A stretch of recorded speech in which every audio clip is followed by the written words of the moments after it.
ఢిల్లీలో steel plant విషయంలో BJP ఎంపీలు ఆడిన డ్రామా ప్రజలు గమనించారని ప్రజాశాంతి పార్టీ అధ్యక్షుడు కేఏ పాల్ పేర్కొన్నారు.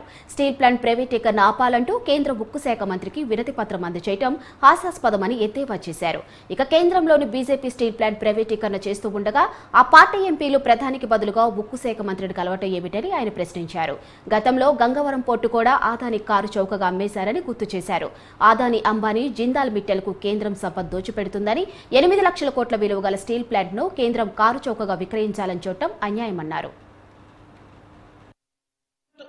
ప్రైవేటైజ్ చేయకండి, అమ్మకండి సామెతోటి ఉంది. ముడ్డు మీద తంతే మూతి పళ్ళు రాలేయని. అమ్ముతుంది కుమారస్వామి కాదు, అమ్ముతుంది మీ Narendra Modi, కొంటుంది Adani జిండాలు.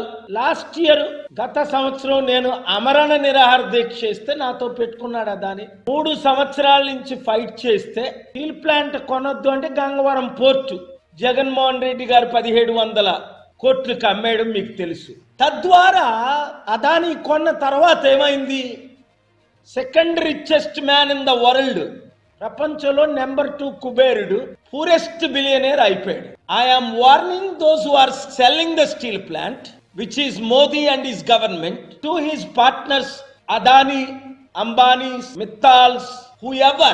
Don't buy steel plant assets. When Adani bought Gangavaram port for 1700 crore, I believe it is only actually 600 crore he paid.